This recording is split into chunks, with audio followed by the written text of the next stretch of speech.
seja o nome do Senhor. Quantos podem dar glória a Deus?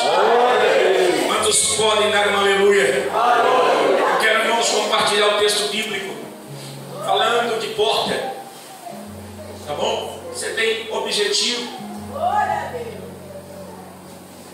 Porque o Senhor mesmo disse que Ele colocaria diante de nós uma porta que ninguém poderia fechar. Mas muitas das vezes nós estamos do outro lado da porta, estamos batendo, e parece que a porta não se abre. Quem sabe a porta que você queira que Deus abra na tua vida seja a porta da saúde, a porta da prosperidade, a porta da união, a porta do renovo, a porta do avivamento. Quem sabe seja a porta principal, que para mim é a porta da salvação. Eu quero nessa noite, lendo esse texto, mostrar que o Senhor sempre foi, sempre será a porta que nós precisamos bater.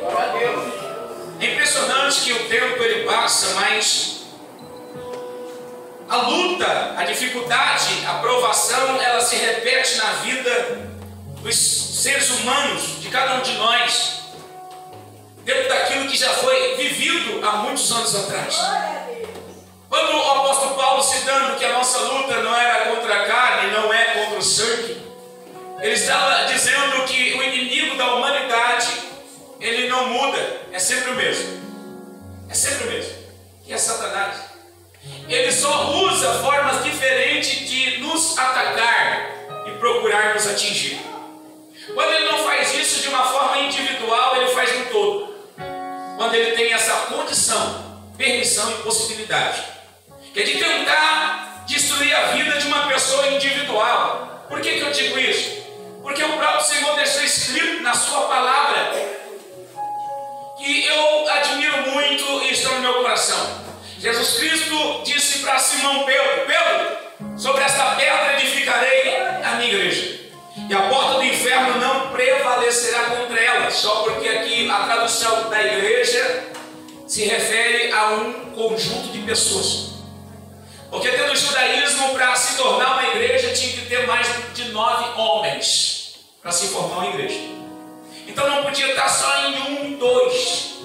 Como Jesus resumiu isso e botou isso num conjunto de 2 pessoas. Ele disse: onde tiver 2 pessoas, 2 ou 3 reunidos em meu nome, eu estarei presente. Mas a igreja física tinha que ter no mínimo 9 judeus. Então quando o inimigo vai te atacar, vai me atacar, ele procura te isolar. Ele procura te puxar igual o pescador quando vai pegar um peixe. Ele joga um anzol e fica esperando. Lá debaixo do oculto, então aí está o peixe. Os olhos humanos não enxergam, mas a isca que foi lançada está querendo atrair um e não muitos. Assim é Satanás, ele vem para nos atrair ou para nos isolar, porque a tentativa dele, para não ser frustrada, penso eu, tendo a luz da Bíblia, que ele vai atirar em alguém. Ele atira em todos, mas ele foca em uma pessoa. Aquela lá está saindo fora do rebanho, aquela lá está saindo fora da direção, aquela, opa, está se afastando da igreja. É o meu momento, está sozinha, eu vou atirar e vou derrubar. Porque ele sabe que se essa pessoa estiver com outra pessoa, já quebrou a cara de Satanás. Por quê? Porque está escrito. Jesus disse: onde estiver 2 ou 3 reunidos em meu nome, eu estou lá. Então o diabo, ele muda a tática, mas eles são os mesmos. E eu estou falando isso para falar dos medianitas. E a Bíblia diz que os medianitas, eles eram como se fossem um. Era um exército. Assim é, então, o nosso adversário. Eles são um exército como se fosse um. E ele copia isso da unidade que se chama igreja. Porque o próprio Senhor Jesus também disse no Evangelho de São João que nós deveríamos nos tornar um com Cristo. Então quando as pessoas olham para a senhora, olham para o Senhor, eles enxergam uma pessoa. O inferno não enxerga assim. O inferno, quando olha para mim, olha para você, ele não te vê um, ele te vê um conjunto de unidade. Ele te vê ligado no corpo de Cristo, e o corpo de Cristo é uma miríades para não dizer uma multidão que é pequena, eu vou dizer miríades. É um número, ao olhar e conhecimento humano, é impróprio da ordem numérica. Porque a unidade de Jesus cresce a cada segunda, a cada milésimo. Agora, enquanto nós estamos aqui, tem milhares de almas se convertendo a Cristo. Então o diabo, ele procura também copiar, ele se torna uma unidade. Eu estou vendo isso como os medianitas. Os medianitas, eles se uniram aos amalequitas. Os medianitas veio da linhagem de Midian, segundo a Bíblia. Era propriamente do povo de Deus.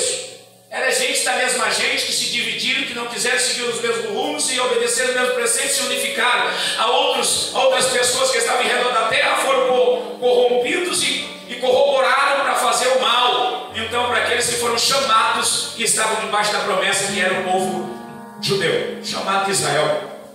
Então a Bíblia diz que os medianitas, eles não precisavam fazer muita força. Por quê? Porque o diabo, ele não faz força contra a minha vida quando não tem uma força maior atuante em mim. Quando existe só a força do indomado, o diabo não faz força para me atacar, para me atingir, para me prejudicar, porque eu não tenho força alguma para combater alguém, um inimigo que é invisível, que é mais forte do que eu. Glória! Então ele não passa trabalho para saquear, para roubar, para destruir, para colocar enfermidade, para colocar problema, fechar as portas. Ele não tem trabalho algum. Ele vem e causa essa destruição e deixa a pessoa sem nada. A Bíblia diz que os medianitas era semelhante, uma obra maligna. Os medianitas não faziam força, eles se uniram aos amalequitas, uma multidão que não se podia contar, e eles batiam contra o povo de Deus. O povo de Deus era um povo que eles tinham uma dificuldade muito grande. Qual era a dificuldade deles? Era a dificuldade de plantação. A plantação em Israel era cultivada a semente 2 vezes ao ano. No ano de Abib Nissan, que segundo o nosso calendário, março e abril. E tinha uma outra época que era no mês de outubro, final de ano. Era chamado do tempo da chuva saródia e temporã. Eram as 2 estações que choviam sobre a terra.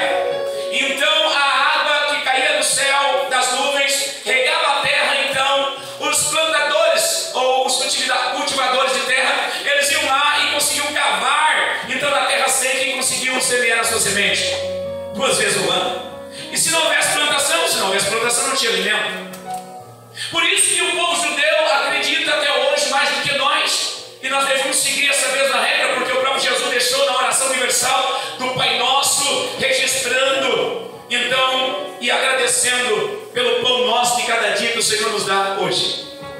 O judeu dá muito valor para isso, porque ele sabia que 2 plantações no ano, se não chovesse, essas 2 chuvas que eram bênção de Deus, que o Senhor revela no livro de Isaías, que o Senhor no último dia, ele enviaria a chuva saródia e a chuva temporã. Ele estava dizendo: eu vou enviar uma chuva no começo e vou enviar uma chuva no fim, representando o poder e a glória, a virtude do Espírito Santo de Deus para nos alcançar, nos resgatar e fazer nós frutificarmos sobre a terra através da palavra do Espírito Santo de Deus.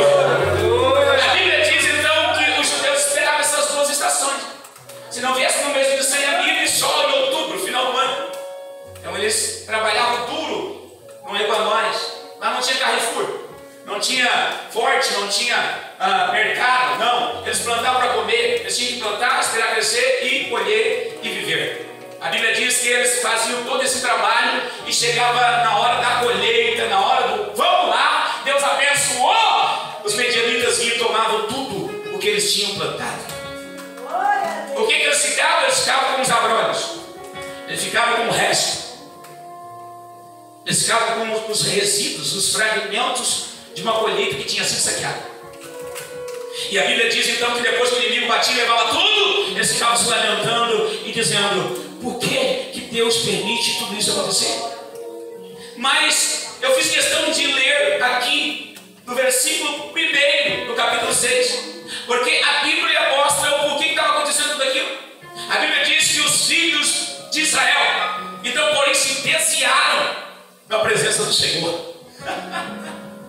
Irmão, para eu desviar da presença do Senhor, eu não preciso estar caminhando, tá bom? Eu não preciso estar caminhando aqui para todo mundo ver e eu me desviar. Não. Para desviar da presença do Senhor, basta pensamento, uma palavra ou um sentimento dentro do meu coração alimentado que não seja vindo da parte do Espírito Santo. Isso quer me desviar da presença de Deus. A minha fraqueza, as emoções do meu coração, isso, até os meus pensamentos, eles querem e lutam para te desviar da presença de Deus. É por isso que o apóstolo Paulo e outros discípulos disseram que nós temos que ser renovados pela renovação do Espírito e nós venhamos receber a mente de Cristo. Glória a Deus. Eles ficavam lamentando, mas não tinha que lamentar. A Bíblia diz que eles tinham se distanciado de Deus, mas eu entendo isso, porque quem se distancia da presença de Deus não percebe que está distanciado. Só a hora que o mal chega. A hora que o problema chega, aí nós caímos em si, puxa vida, está acontecendo isso e aquilo comigo. Aí nós recobramos. Por que nós recobramos que nós estamos distanciados? Porque nós vamos invocar o nome do Senhor e pedir para que Ele nos ajude. E aí nós vamos lembrar, puxa vida, eu estou pedindo ajuda do Senhor, mas eu estou meio que afastado. Glória a Deus. É impressionante que a bondade e a misericórdia de Deus, ela te alcança em qualquer lugar, mesmo que você esteja afastado, mesmo que você esteja caído, mesmo que você esteja rejeitado, enfermo, aonde você estiver, se você se humilhar, a mão de Deus se estende na tua direção e a presença do Senhor vai te buscar e te traz de volta para que o nome de Deus seja glorificado.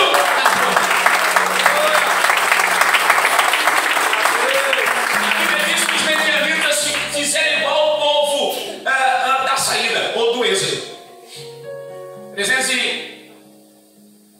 430 anos e eles resolveram clamar, gemer. E a Bíblia diz que o povo de Israel fez o mesmo. Os medianitas bateram e eles começaram a clamar ao Senhor. Eu acredito que vocês estão aqui porque vocês acreditam que se vocês clamar neste lugar, o Senhor vai ouvir as vossas orações. Vocês vieram aqui porque alguma coisa está acontecendo. Vocês estão sentindo alguma pressão. Aleluia. Alguma coisa está atingindo a tua casa, a tua família, os teus filhos, o teu casamento, o teu ministério. Alguma coisa está atingindo a tua mente, o teu coração e quem sabe até a tua alma. E o Senhor disse, vai lá e clama. Clama a mim. E eu te responder-te-ei, anunciar-te-ei coisas grandes e firmes que tu ainda não sabes. Aleluia. A Bíblia diz que o povo começou a clamar. Por quê? Porque duas coisas. Uma, porque eles estavam afastados. Outra, porque o inimigo estava tomando tudo que eles tinham. Impressionante. A Bíblia diz que Deus, Ele ouve a oração do justo. O justo clama e Deus responde. E assim está na Bíblia. Só que o povo aqui estava afastado. Então, para Deus responder a oração de quem está afastado, eles têm que ir reconciliar. É impressionante, né? Parece que na luz da Bíblia ou na revelação da palavra, parece que eles só foram ali e clamaram e Deus respondeu. Não, Deus não responde a oração de quem não retorna para a casa do Pai ou da sua presença. Para Deus responder a oração de um homem ou de uma mulher na sua ênfase, na sua íntegra, na sua profundidade, na sua revelação, para revelar coisas ocultas e profundas e trazer resultado positivo que você almeja, primeiro você tem que estar novamente reconciliado com Deus. Então quer dizer que esse povo, ele começou a clamar. O clamor desse povo, eles começaram a reconhecer que eles estavam afastados de Deus e que eles precisavam se aproximar do Senhor. Eles começaram a se aproximar de Deus como eu me aproximo de Deus. Eu me aproximo de Deus reconhecendo realmente que eu estou fragilizado, que eu estou afastado, que eu estou fraco, que eu estou precisando. Eu começo a dar meus primeiros passos. Meu primeiro passo não é com meus pés. Os meus primeiros passos é eu me humilhando, confessando meus pecados e dizendo: Senhor, eu pequei contra ti, mas eu estou aqui novamente na tua casa, porque eu sou teu filho e creio que o Senhor tem poder para apagar os meus pecados, me restaurar, me dar força e pelejar pela minha causa e vir me dar vitória nessa beleza que o inimigo está me aprontando, derrubando tudo o que nós temos que o Senhor entregou para nós aqui.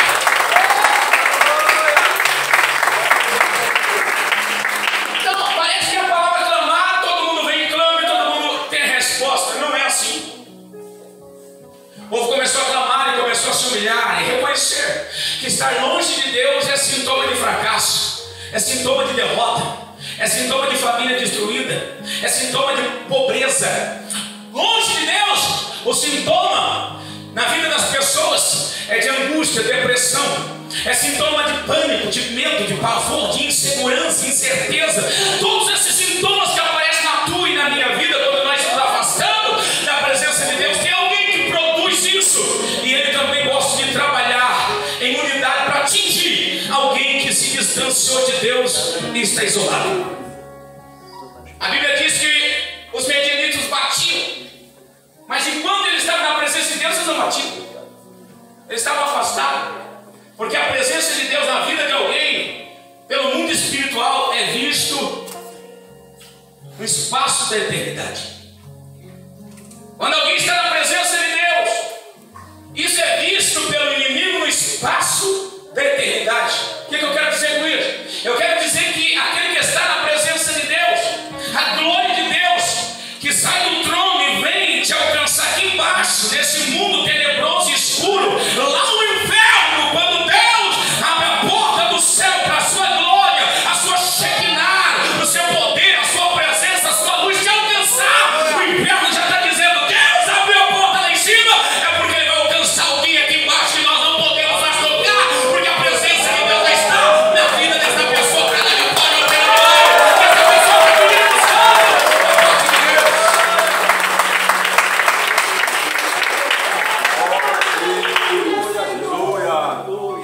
só tem uma coisa a fazer, é clamar, é retornar, é voltar para a presença de Deus. A Bíblia diz que os medianitas clamaram. Irmãos, e Deus, Isaías 59, primeiro, eis que a mão do Senhor não está encolhida para que não possa salvar. A palavra salvar aqui, ela não está numa pronúncia única, não, ela está num conjunto de favores, bondade e misericórdia que Deus estabelece sobre o homem e a mulher que clamaram ao Senhor. Junto com a salvação vem a bondade, a misericórdia, a compaixão, vem a longanimidade, vem a benignidade, vem todo o conjunto da bondade e misericórdia de Deus. Vem com a palavra: a mão do Senhor não está encolhida para que não possa salvar, e os seus ouvidos não estão tampados para que não possa ouvir o clamor daqueles que estão voltando para a presença do nosso Deus. A Bíblia diz que eles começam a clamar. Isso mesmo, foi o que a senhora veio fazer aqui. O Senhor veio aqui clamar, e você pode até dizer: irmão Domar, eu cheguei aqui, mas eu ainda não passei por esse período, esse momento, porque no clamor, na vida do homem e da mulher, muitas pessoas acham que o clamar é fazer todo mundo ouvir. Não, o clamor, ele tem que vir do fundo do teu coração. Antes que a palavra saia dos teus lábios, Deus já está ouvindo o teu coração clamando e gritando pela presença do Deus Todo-Poderoso. Eles começaram a clamar, a gemer, a se prostrar e a buscar a face do Senhor. E o Senhor, então, diz a Bíblia que o Senhor ouviu o clamor do seu povo e enviou um profeta. E depois Deus enviou um anjo. Deus abriu uma porta aqui embaixo e abriu uma porta lá em cima. Deus disse: tá bom, vocês estão precisando de socorro? Estão clamando a mim? Vou trazer a resposta para você. A resposta de Deus sempre vem com uma profecia, uma resposta direta. Então Deus tocou no profeta. O profeta foi e mostrou para eles o que estava acontecendo. Eles não estavam cientes. O profeta veio e disse: ei, eles estão afastados da presença de Deus, quer vitória? Então, vamos voltar, vamos nos humilhar, vamos fazer a vontade de Deus. Querem sair da mão do opressor? E depois, eles ouviram, continuaram se humilhando, clamando, e o Senhor disse: tá bom, agora que eu estou vendo que vocês continuam se humilhando, eu vou enviar o anjo. Porque o anjo vem com uma ordem de Deus para ser executada. Ele não pode voltar sem que essa ordem seja executada. O profeta, ele pode recuar, ele pode voltar atrás. O profeta pode se embaralhar naquilo que Deus está mandando falar. Mas o anjo não. O anjo, ele vem com ordem para executar, passar a mensagem. Diz: vai lá e diga que eu, o Senhor, estou dizendo isso. E aqui, para quem não sabe, a maioria creio que já sabe, esse anjo do Senhor aqui é uma camuflagem teofânica, está falando do próprio Filho de Deus. Então ele chega, se assenta debaixo do pé do carvalho, que está nas terras do pai, então de Jerubaal, Gideão, e a Bíblia diz que o anjo do Senhor olha para ele está lá malhando trigo no lagar, e então o anjo diz: eita, varão valoroso.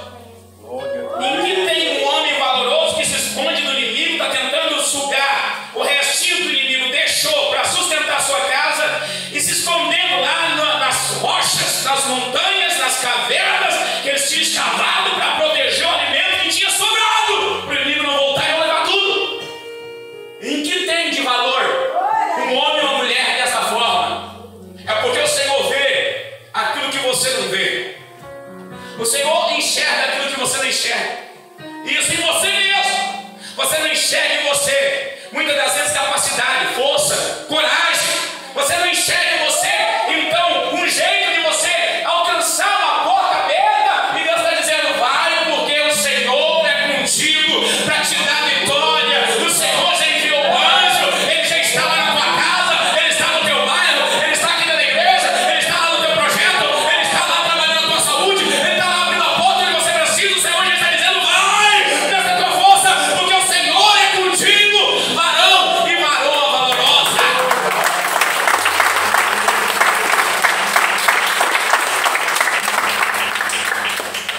Quando Deus faz isso para nós, fala isso contigo, comigo, nós não damos muito crédito. Mas quando as pessoas falam isso para você, você fica cheio de orgulho, não fica? As pessoas chegam de frente: opa, irmão, uau, você? Você diz: é. Mas quando Deus fala na igreja, parece que você não absolve.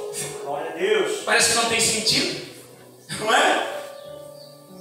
Fico imaginando eu se Deus não enviasse o anjo para Jerubaal, espião. Deus enviou o anjo direto, mandou a mensagem, ele disse: como? Se o Senhor é conosco, por que nos sobreveio todo esse mal? Muitos de nós já perguntou pelo menos uma vez isso na vida. Vem cá, se nós temos ido à igreja, se eu me converti, se eu estou obedecendo a palavra, por que está acontecendo isso conosco? Por que a minha casa está sendo atingida? Por que o meu corpo ainda está enfermo? Por que as portas não abriram? Por que dentro da igreja eu não vi uma visão, Deus não me deu um dom? Por que a barreira não caiu? Por que o diabo ainda insiste em ser diabo contra mim se eu já tomei uma decisão e estou na presença do Deus Todo-Poderoso? Nós muitas vezes fizemos uma indagação assim, e a única coisa que o Senhor diz para ti e para mim, ele diz: ei, vai nessa tua força. É uma interpretação aqui profunda, eu não vou ter tempo para explicar. Aleluia. Tá bom? Ele disse assim: ó, vai nessa tua força. O salmista disse que a nossa força vem do Senhor. Quem estava dizendo para Gideão, Jerubaal, vai nessa tua força, era o anjo do Senhor.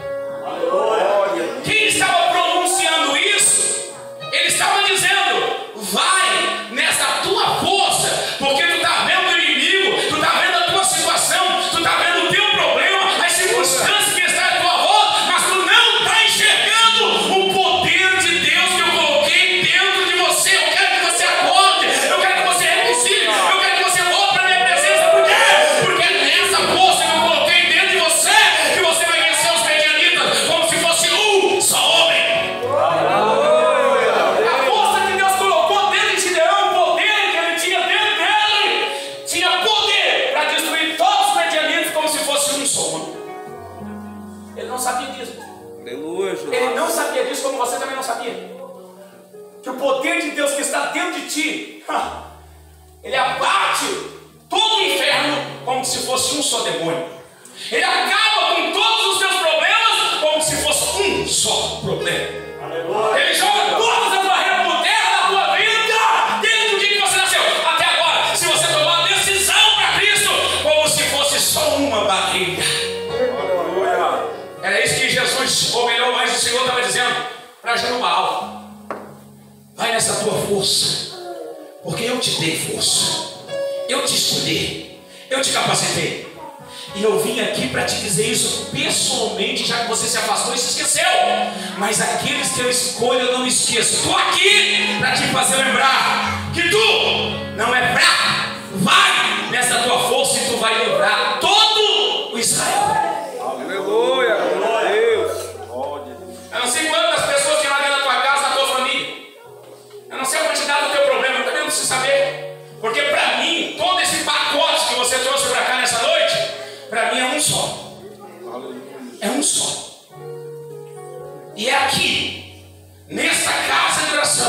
que esse pacote que todos vocês trouxeram, é aqui que ele vai ficar. Sabe por quê? Porque você vai sair daqui convicto e convicta de que a força que está dentro de ti é maior do que o problema que quer te derrubar. É maior do que a enfermidade que está no teu corpo, é maior do que a porta que está fechada na tua vida. O poder de Deus que está dentro de ti é maior do que o diabo que está querendo destruir o teu lar, o teu casamento, a tua família. Deus está dizendo: eu sou contigo para te dar vitória, mãe.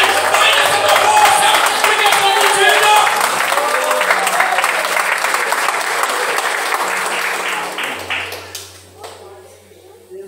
Para encerrar, a Bíblia diz que Jerubaal ouviu a profecia, impactou ele por dentro, mas os olhos dele estavam dizendo: os medianitas são muito. Ele disse para o Senhor: deixa eu chamar aqui as 12 tribos de Israel. E o Senhor disse: chama. Deixa eu chamar todos os varões alistados para a batalha. Deixa, chama. E a Bíblia diz que Jerubaal chamou as 12 tribos de Israel que estavam espalhadas em toda a terra. E todas elas vieram no chamado do Senhor. E foram escolhidos valentes para a batalha. Ou seja, homens, não eram valentes, eram homens. E por fora, eles estavam preparados, mas por dentro o Senhor estava dizendo: não foi eles que eu escolhi, foi você, Gideão. Aleluia, Jesus. Muitos de nós olhamos assim: irmão, precisa de ajuda da vizinha. Ei, foi você que Deus escolheu. Aleluia. Eu preciso da ajuda do ciclano, do cilano. Não. Eles precisam da tua ajuda, porque foi você que Deus escolheu. Aleluia. Trouxe todas as 12 tribos e separou 32 mil homens. Agora vai dar certo. Mas 32 eu arrebento. Arrebenta, mas demora. A Bíblia diz que na primeira pegada o Senhor disse: dá um anúncio aí. Fala no alto-falante. Diga que os medrosos covardes podem voltar para casa. 12 mil voltou na primeira pegada. E depois o Senhor mandou Jerubaal botar eles à prova. Aquele que beber água no ribeiro e vigiar, esse eles separaram. Só sobrou 300. E o número de 300 para mim são os 300 mais. Imagina, quem imagina agora, Deus separou os 300 no meio de 32 mil, pode ver que era o mais forte, era o mais alto. A imagem do ser humano é essa. Tinha 32 mil, Deus separou 300, pode ver que eram os 300 melhores. Eram os caras. E eu já vou no contrário.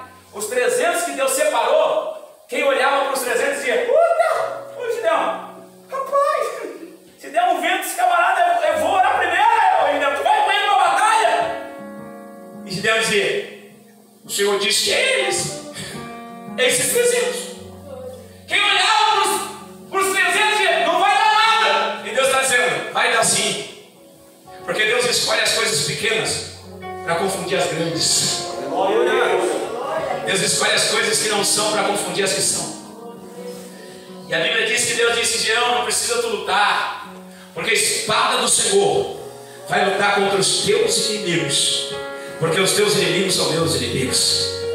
E a Bíblia diz que Gideão, ele venceu uma batalha que ele não merece mérito algum, porque a Bíblia diz que ele botou então em cântaros tochas de fogo oculta, e ele começou a bater, fazer barulho na latinha. E a Bíblia diz que a palavra profética era essa: espada do Senhor, espada de Gideão. Imagino eu, quando ele disse espada do Senhor, é porque o anjo de Deus já tinha sido enviado no acampamento dos medianitas e